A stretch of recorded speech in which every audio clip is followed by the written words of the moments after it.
நான் ஒரு அனாதை.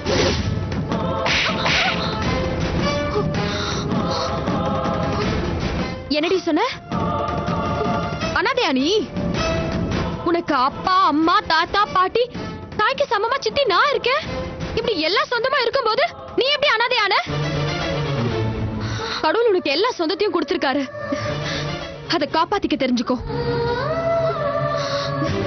என் புருஷனை தொலைச்சிட்டு நானும் என் பிள்ளைங்களும் அவரை தேடி லோன்னு அலைஞ்சிட்டு இருக்கோம். சொந்தத்தோட மகிமை அதை தொலைச்சிட்டு நிக்கும் போது தாண்டி தெரியும். சர்வ சாதாரணமா அனாதைன்னு சொல்லிட்ட. சரி இப்ப சொல்லு, என்ன என்ன உன் பிரச்சனை?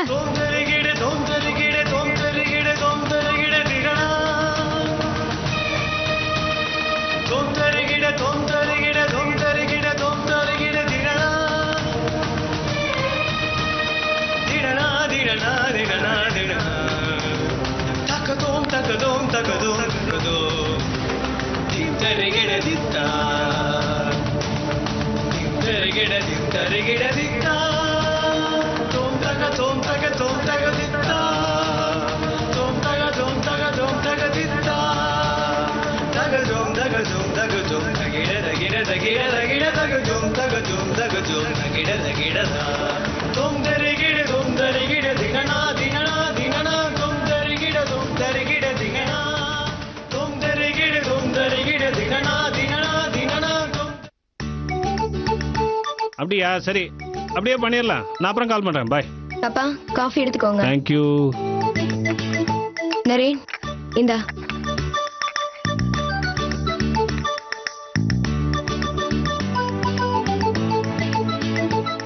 சூப்பர் காஃபிமா.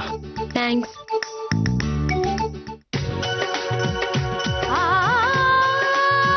சரி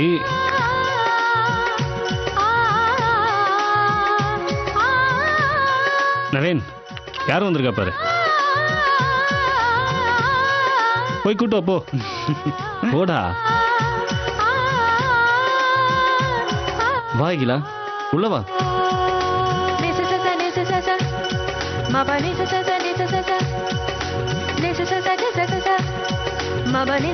மாமா அகிலா. அங்கிள் நீங்க சொன்ன மாதிரி நான் வீட்டை விட்டு கிளம்பி வந்துட்டேன். நீ வந்தது உன் வீட்டுக்கு தெரியுமா இல்ல தெரியாதா? தெரியாது அங்கிள். ஓ, இந்த பேக்ல என்ன இருக்கு? என்னோட ஜுவல்ஸும் ட்ரெஸ்ஸும் இருக்கு. சோ உன் வீட்டுக்கு தெரியாம ட்ரெஸ் நகையெல்லாம் எடுத்துட்டு வந்திருக்க, அப்படித்தானே?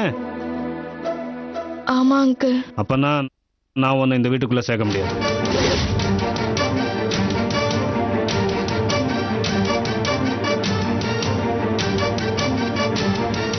நான் எப்ப வந்தாலும் மருமகளை ஏத்துக்க தயார்னா நீங்க தானே அன்னைக்கு வாக்கு கொடுத்தீங்க. உங்களை நம்பி நான் என் வீட்டை விட்டு வந்துட்டேன். இனிமே என்னால வீட்டுக்கும் திரும்பி போக முடியாது. ஒன்னு நான் உங்க வீட்டுக்கு திரும்பி போக சொல்லலையே. இத பாருமா, நான் எதையுமே ப்ரொசீஜர் படி தான் பண்ணுவேன். நீ மேஜர் தான். இருந்தாலும் உங்க அப்பா அம்மா உன்னை நாங்க கடத்திட்டதா போலீஸ்ல கம்ப்ளைண்ட் பண்ண வாய்ப்பு இருக்குல்ல?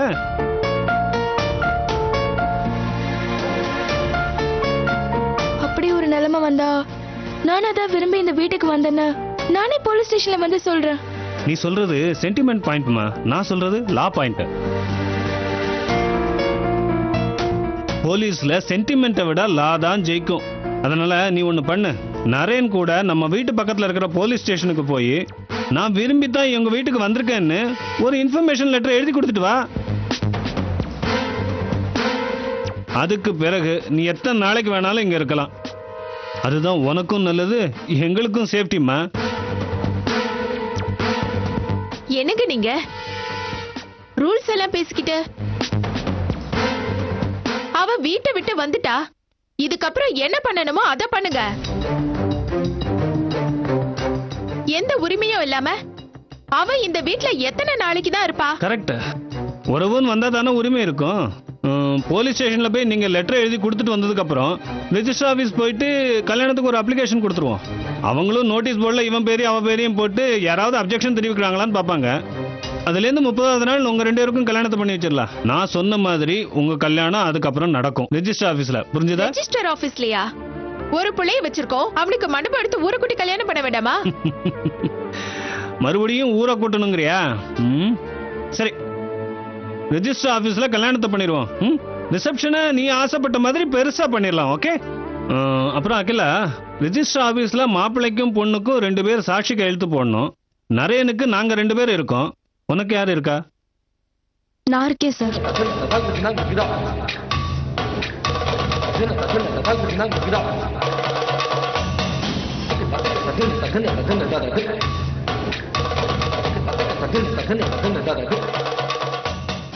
வாங்க, உள்ள வாங்க.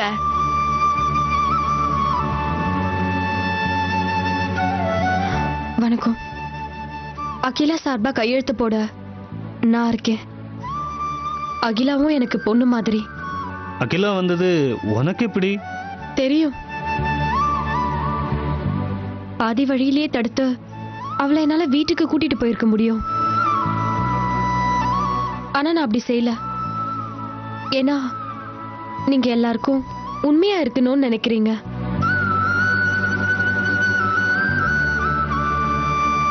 நேர்மையா வாழணும்னு ஆசைப்படுறீங்க. அகிலா வந்த இடம் தப்பான இடம் இல்லைன்னு எனக்கு தெரியும். கோவிலுக்கு போறவங்களை தடுக்கிறது பாவம்னு சொல்லுவாங்க. உண்மை இருக்கிற இந்த வீடும் என்ன பொறுத்த வரைக்கும் கோவில் மாதிரி தான். அதனாலதான் நான் அகிலாவை தடுக்கல. வாழ்றதுக்கு இதுதான் சரியான இடம் நம்ம மனசுக்கு பட்டுச்சுன்னா அதை தேடி நம்ம போறது தப்பு இல்ல. அகிலாவுக்கு உங்க பிள்ளையையும் உங்க குடும்பத்தையும் ரொம்ப பிடிச்சு போச்சு. உங்க மேல இருக்கிற நம்பிக்கையில தான் அவ இப்ப உங்க வீடு தேடி வந்திருக்கா.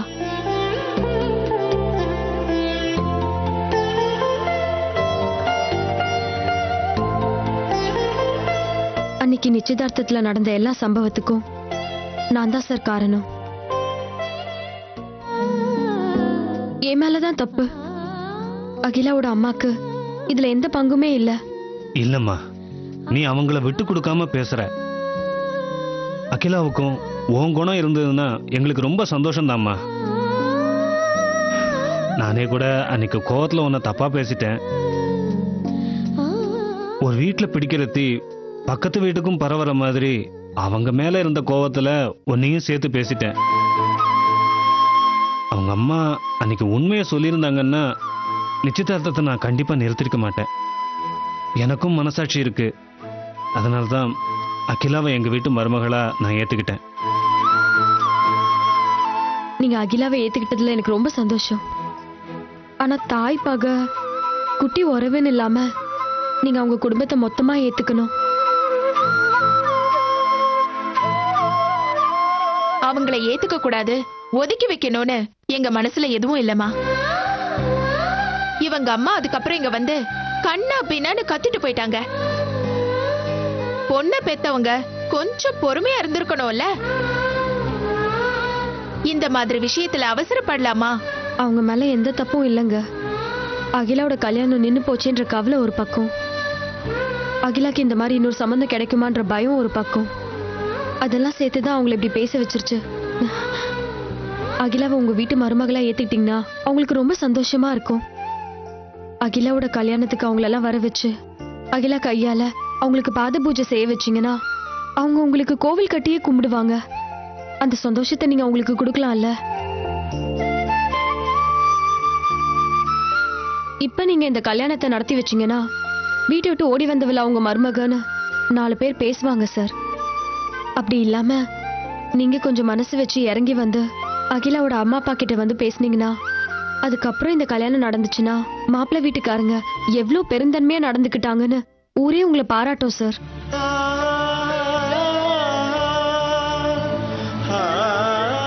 நான் சொன்னதை கொஞ்சம் யோசிச்சு பாருங்க சார். அகிலா பிறந்தப்ப அவங்க அம்மா அப்பா எவ்வளவு சந்தோஷப்பட்டிருப்பாங்க. அவ அப்பா அம்மானு வாய் திறந்து கூப்பிடுறப்போ அவங்க அதை விட சந்தோஷப்பட்டிருப்பாங்க. முதல் தடவை அவ ஸ்கூல் யூனிஃபார்ம் போட்டுக்கிட்டு அவ ஸ்கூலுக்கு போறப்போ அதை பார்த்து சந்தோஷப்பட்டிருப்பாங்க. அவ வயசுக்கு வரப்போ நம்ம பொண்ணு வளர்ந்துட்டான்னு அவங்க அதிகமா சந்தோஷப்பட்டிருப்பாங்க. இப்போ மனமேடையில அவ கழுத்துல தாலி ஏறத பார்த்து அவங்க சந்தோஷப்படணும். இந்த வாய்ப்பை நீங்க கொடுத்தீங்கன்னா எல்லா தெய்வங்களும் கண்டிப்பா உங்களை ஆசீர்வதிக்கும் சார்.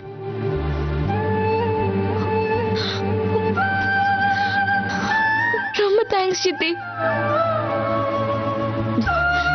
என்னது இதெல்லாம்? நீ இப்ப எவ்வளவு தன்மையா பேசுற. பொண்ணு பெத்தவங்களுக்கு இந்த தன்மை இல்லாம போயிடுச்சே. அன்னைக்கே அவங்க இந்த மாதிரி பேசியிருந்தாங்கன்னா நிச்சயதார்த்தம் கண்டிப்பா நின்னு போயிருக்காதுமா. அகிலாவுக்கும் என் பையனுக்கும் ரெஜிஸ்டர் மேரேஜ் பண்ணி நாங்களும் தப்பு பண்ண இருந்தோம். அவளை பெத்தவங்க சாபம் எங்களுக்கு எதுக்குமா? நீங்க சொல்ற மாதிரி நேரம் கால கூடி வரும்போது எல்லாரோட சம்மதத்தோடையும் இந்த கல்யாணம் நடக்கட்டும்.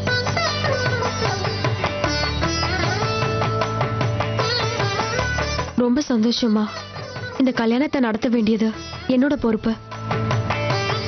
இப்போ என் பொண்ணை நான் கூட்டிட்டு போட்டுமா? எங்க மருமகளை கூட்டு போமா. கூடிய சீக்கிரம் இவங்க கல்யாணம் நிச்சயம் நடக்கும். கிளம்பலாம் அகிலா, வா. அகிலா ஒரு நிமிஷம். சார், இந்த பேக் இங்கேயே இருக்கட்டுமே. என்னைக்கா இருந்தாலும் இவ உங்க வீட்டுக்கு வரப்போற பொண்ணுதான். இவ பேக்கோட வீட்டை விட்டு கிளம்புறதுக்கு தான் முயற்சி பண்ணிருக்கான்னு அவங்க அப்பா அம்மாக்கு தெரிஞ்சா அவங்க நொந்து போயிருவாங்க சார். ஆமா, நரேன் பேக் வாங்கிக்கோ. ரொம்ப நன்றிங்க. வாமா. அப்ப நான் வரேன். ம். வரேம்மா. வரேன் நரேன். வரேம்மா. வா. போயிட்டு வா.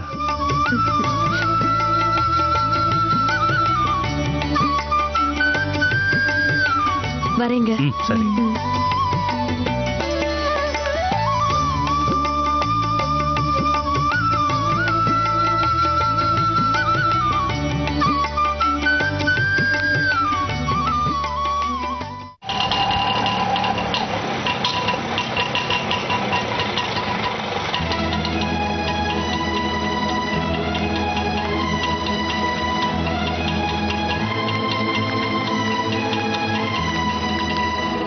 சித்தி, எனக்கு பயமா இருக்கு.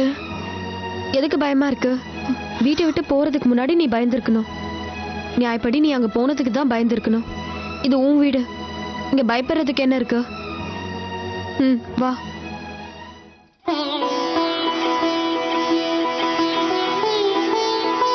வசந்தா, இங்க வந்து பாரு, வசந்தி வந்திருக்கா.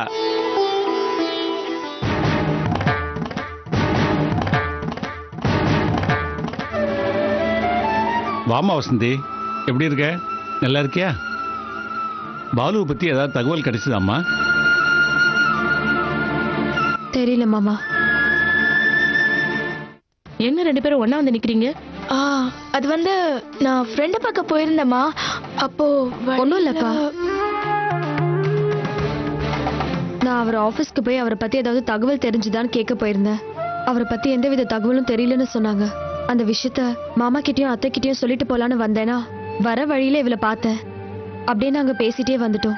ஒண்ணு கவலைப்படாதம்மா, பாலு நிச்சயமா திரும்பி வந்துருவான். நாம கும்பிடுற சாமி நம்மள கைவிடாது. வாங்க, ரெண்டு பேரும் சாப்பிடலாம். வேண்டாம் அத்தை. காலையில பசங்களுக்கு ஸ்கூலுக்காக கட்டி கொடுத்த சாப்பாட்டுல பாதி அப்படியே இருக்கு. நான் வீட்டுக்கே போய் சாப்பிட்டுக்கிறேன். கொஞ்சம் சாப்பிட்டு போம்மா. இல்ல அத்தை, வேண்டாம். அது அப்படியே வேஸ்டா போயிடும்.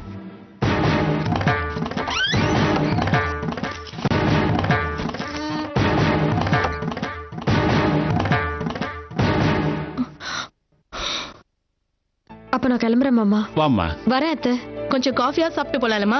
அகிலா, சித்தி காஃபி போட்டு கொடு. இல்ல அகிலா, வேண்டாம். வீட்டுக்கு தானே போறேன். வரேன் வரேன். அம்மா, நான் சித்திய வழி அனுப்பிட்டு வந்துடுறேன்.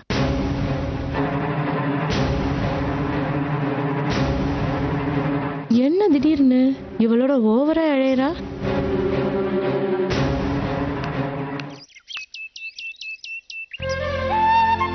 ரொம்ப தேங்க்ஸ் சித்தி. ரொம்ப நாளைக்கு அப்புறம் இன்னைக்கு தான் நான் ரொம்ப சந்தோஷமாவும் நிம்மதியாவும் இருக்கேன். இதுக்கு போய் எதுக்கு தேங்க்ஸ் சொல்ற? நீயும் எனக்கு பொண்ணு மாதிரி தான். ஏற்கனவே உங்களுக்கு இருக்கிற பிரச்சனையில எனக்காக இவ்வளவு தூரம் வந்திருக்கீங்க. நரேன் வீட்ல வந்து நீங்க பேசினதுக்கு அப்புறம் தான் இந்த கல்யாணம் நடக்குங்கிற நம்பிக்கை எனக்கு வந்தது. அவங்க வீட்ல பேசின மாதிரி எங்க வீட்ல எப்ப பேச போறீங்க? கண்டிப்பா பேசுறேன். ஆனா அது வரைக்கும் நீ பொறுமையா இருக்கணும். இப்படி அவசரப்படக்கூடாது. இன்னைக்கு அவசரப்பட்டு நீ பேக்கை தூக்கிட்டு போன மாதிரி என்னைக்குமே அந்த தப்பை நீ பண்ணக்கூடாது. உன் கல்யாணம் பெரியவங்களோட சம்மதத்தோட தான் நடக்கும். அப்பா அம்மா தாத்தா பாட்டி இப்படி எல்லாரும் முன்னாடி நின்னு நடத்தணும். அப்படி நடந்தாதான் உனக்கும் மரியாதையா இருக்கும். இன்னைக்கு நீ பேக்கை தூக்கிட்டு போனா அவங்க உன்னை ஏத்துக்கலாம். ஆனா நாளைக்கு ஏதாவது ஒரு பெரிய பிரச்சனை வந்துச்சுன்னா 20 வருஷமா வளர்த்த உங்க அப்பா அம்மாவே தூக்கி எறிஞ்சிட்டு வந்தவ தானே நீ அப்படின்னு உன்னை ஏளனமா பேச மாட்டாங்க. அந்த பேச்சுக்கு நம்ம இடம் கொடுக்க கூடாது. நேரம் காலம் வரும்போது நானே உங்க வீட்ல வந்து பேசுறேன். அப்படி உங்க அப்பா அம்மா ஒத்துக்கலனாலும் தாத்தா பாட்டியை ஒத்துக்க வச்சு இந்த கல்யாணத்தை நல்லபடியா நடத்தி வைக்கிறேன். சரியா? இது எல்லாத்துக்கும் முக்கியம் இப்போ பொறுமையா இருக்கிறது தான். புரியுதா? புரியுது சித்தி. நான் உங்களை நிறைய தடவை காயப்படுத்திருக்கேன். அதெல்லாம் மனசுல வச்சுக்காதீங்க. நான் நல்ல விஷயத்த மட்டும்தான் மனசுல வச்சுப்பேன்.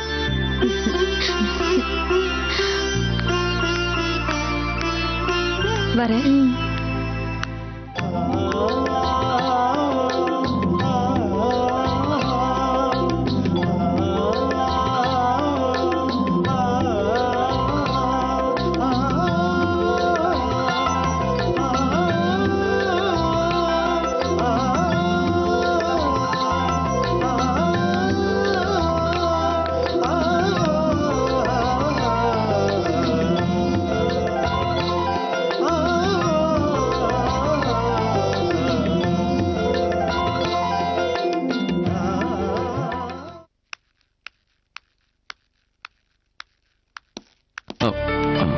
வாங்க மேடம்.